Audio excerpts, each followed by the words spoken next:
Hey everybody, it's Flat Earth Santa coming to you with another pickups of the week.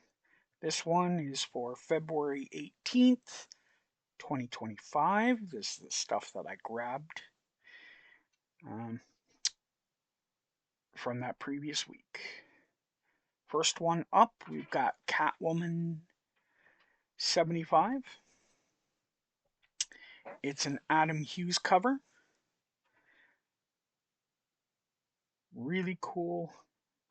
Joker in the bottom left, and Catwoman's a bit tied up. So we'll call it bondage. And Adam Hughes really does know how to draw women. So really cool cover. Second, we've got Tomb Raider #1, or sorry, Tomb Raider 25. It's Endgame #1. It's part of the Endgame series.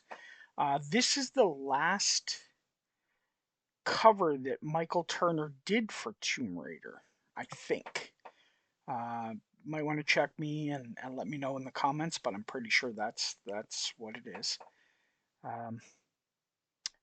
Really, sort of half game, half comic, half uh, live action cover, and he's sort of got that Tony Daniels uh, you know, really long ponytail going on. So I thought it was kind of cool. And it was, as I said, I think it's his last cover. So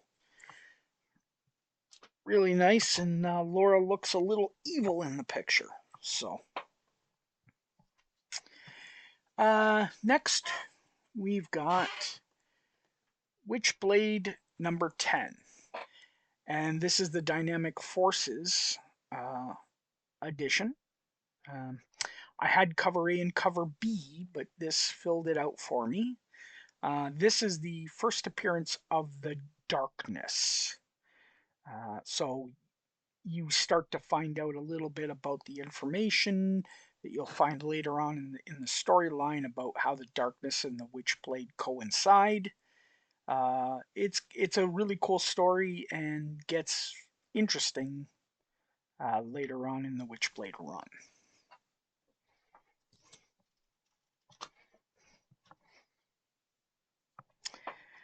Next, it's not a comic. It's a preview, so it's only a few pages. It's really thin, but it's the preview for #40, the Pittsburgh Comic Con variant. It's limited to 5,000. Again, we're keeping with the same theme of Witchblade. Um,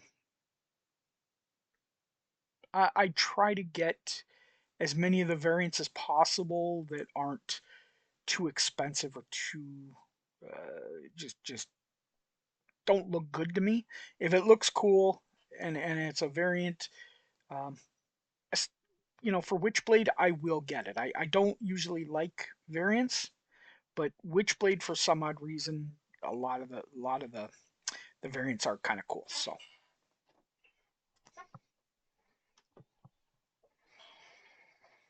keeping with the theme of Witchblade, Witchblade #83, and it's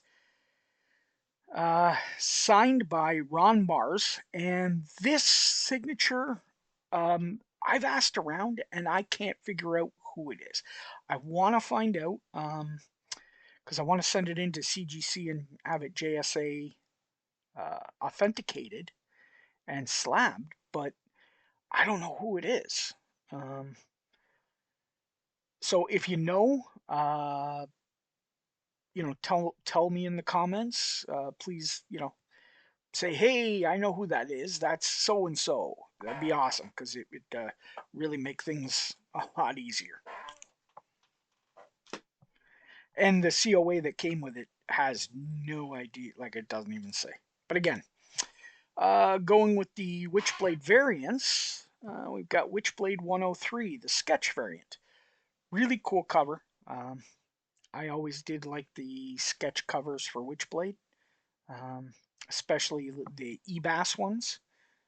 They were, that he did for J Company. These are really cool, and I get a good, I like collecting. Witchblade's one of my big runs that I do collect. Uh, but keeping with the Michael Turner, uh, we've got, because what Michael Turner, started on the first cover of Witchblade. Um, we've got the preview for Fathom, his own character that he started at Image that he later was able to bring to his independent publishing company, Aspen, and that's the main character. That's the first appearance of both, Fathom slash Aspen, because that's her name in the comic. But really cool. I've been finding them a lot. I've picked up probably 3 in the last couple weeks, and they've been really cheap, so I'm not complaining. It's an expensive book, so and they're all in really good shape, so they're probably 9/8 candidates. Slab them and probably keep one for my PC and sell the rest.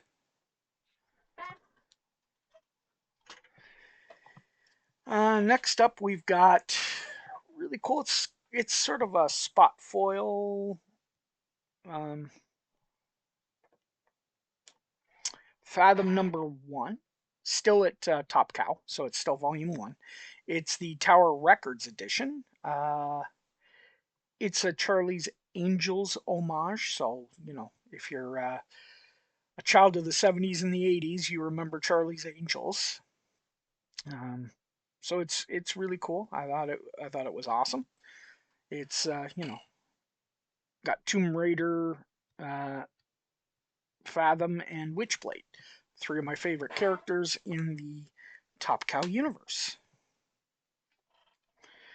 Next, we've got again the gold foil of number 12. This is a connecting cover.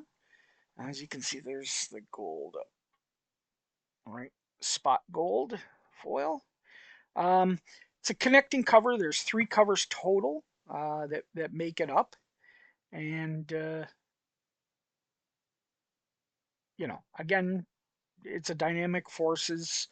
Um, it's limited to 5,000.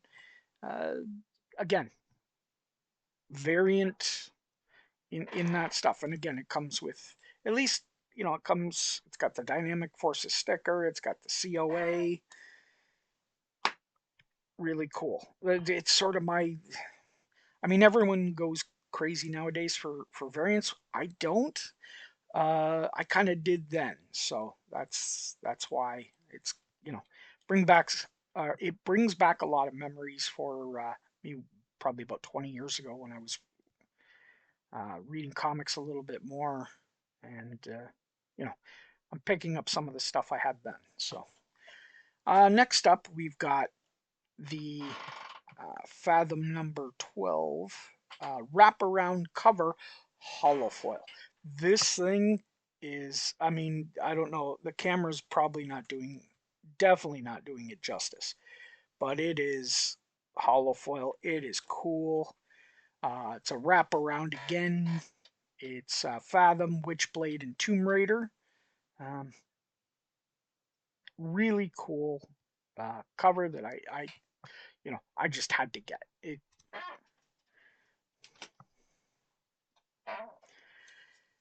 Staying in the Fathom theme, this is the second side, or the third issue of that connecting cover. Um, there's the other side, and then there's one in between, number 13. Again, the dynamic forces to number 14. It's limited to 999 copies. Uh, so, again, with the COA and the dynamic forces logo. Dynamic forces were really big in the 90s.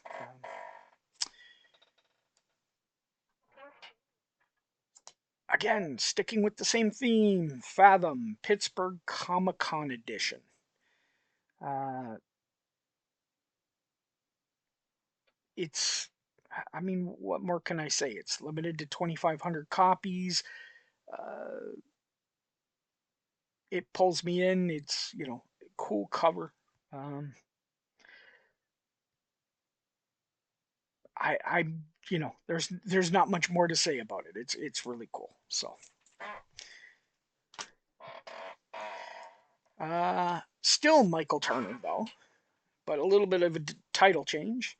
We've got Supergirl #2.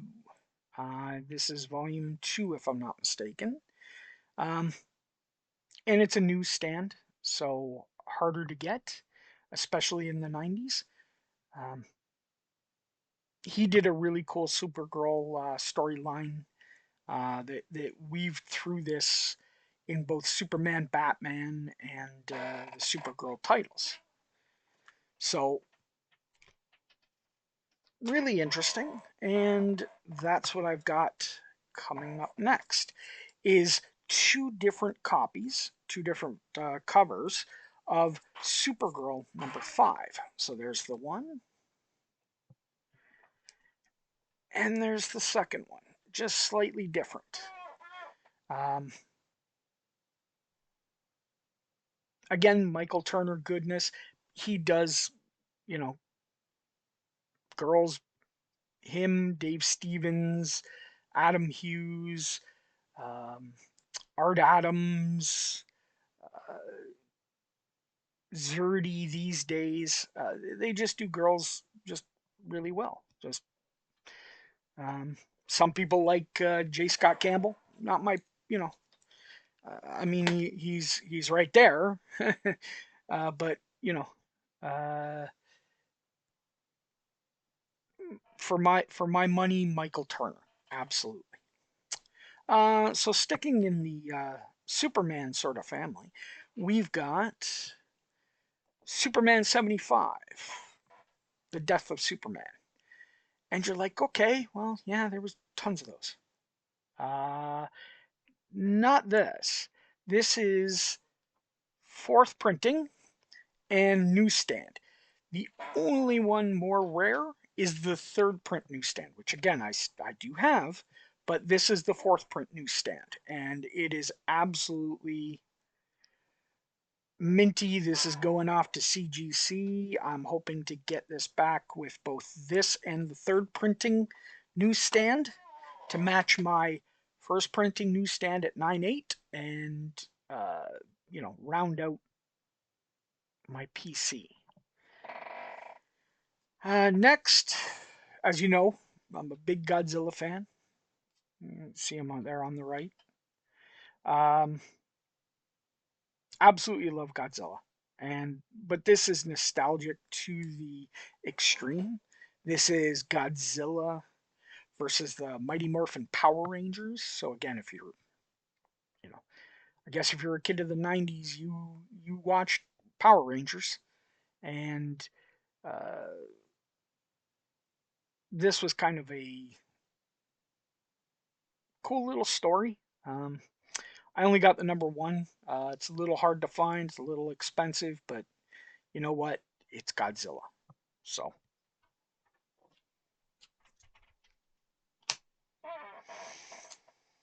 and speaking of Godzilla, and speaking of verses, crazy nostalgia. This is the book that is the Godzilla versus that everybody wants. This is Godzilla versus Barkley, Charles Barkley.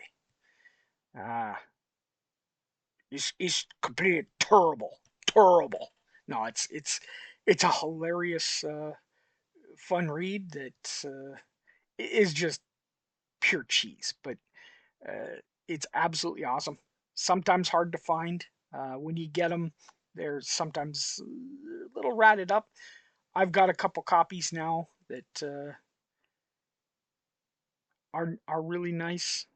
So they're probably going to go to CGC, but it's a cool comic. I mean, if you can find it, it's If you're a Godzilla fan, you want it in your collection. So, um, again, CGC, Godzilla. This one finally rounded out my Godzilla in Hell #1 collection. I've got the other variants, and I've got the rest of the Godzilla in Hell run. This is low print run IDW stuff. This is an expensive book. This is a hard to find book, um, especially in nice grade. So I'm glad I found it, and I'm glad I'm finally done that run because my God, it is. It was hard to get everything. Uh, this next book um, isn't like a key. Well, I mean, it's a key, but it's nothing crazy. But it's just the Destroyer #1, and probably like I've never heard of the Destroyer. Well, if you were a kid of the '70s and the '80s, and you read novels, there was a line called the Destroyer. Um, it was absolutely a cool spy novel, sort of um, hitman series. And if you remember, the main protagonist had a movie in the '90s. Now, it was cheesy and it was terrible, but it was funny. It was sort of that, so bad it's good sort of movies. And it was Remo Williams. The Adventure Continues. And, I read this as a kid. My brother had the books. He read them, and then I read them right after. It was awesome. I love this series. So this is pure nostalgia and bringing me back to when I was a kid. So I had to grab it because I didn't even know it existed. So really cool. I'm gonna try to find the other 3 issues.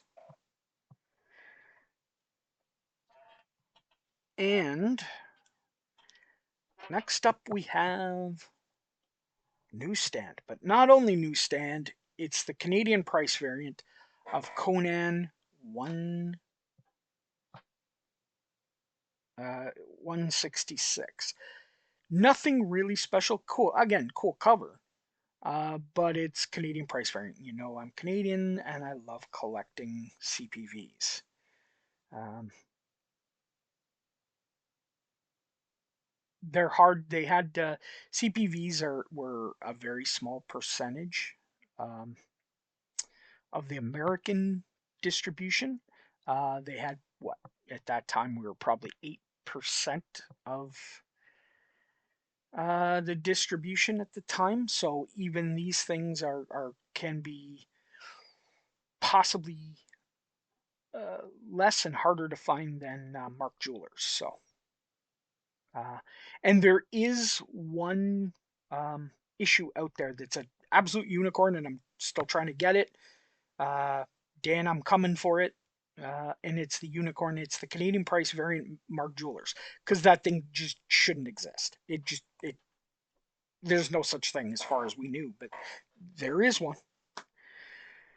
Uh, Second last, and the taster for the final book is Star Wars 42, the first Boba Fett in comics. Again, he was in the Star Wars, I think it was Empire Strikes Back magazine, was his first appearance. I might be wrong, somebody check me, say in the comments. But this is his first one in comics. It's a newsstand. It's minty. This thing's going down to CGC and coming back and going in my PC. So I'm glad I got this. Thank you, John. I really love it. And the final book. Um, It's not minty, but it's only got a slight tiny flaw. Now I have no issues with it. I love this comic. Um, it is a cool Neil Adams cover. It's Batman 244. It's again the classic Neil Adams cover. It's the battle between Ra's al Ghul or Ra's al Ghul or however you pronounce it, and Batman. And it really is an awesome, awesome comic. And I'm glad I got it. It upgraded my copy. My copy was a lower grade because a lot of the stuff that I had um, earlier on, were lower grades, and I couldn't afford quite so much back then. And now it's nice that I'm able to get some of the upgrades of some of the books that I have in my PC. So you'll start to see me releasing some of the dupes in future shows, in claim sales, or on Whatnot or Instagram, or wherever it is I decide to do it. But yeah, these are books that are upgrading a lot of the stuff I've already had in my PC. So I find it really fun. I hope everybody enjoyed this week's pickups. I want everybody to get out there, find their diamond in the rough, enjoy collecting, enjoy comics, and have a great week. See you next week.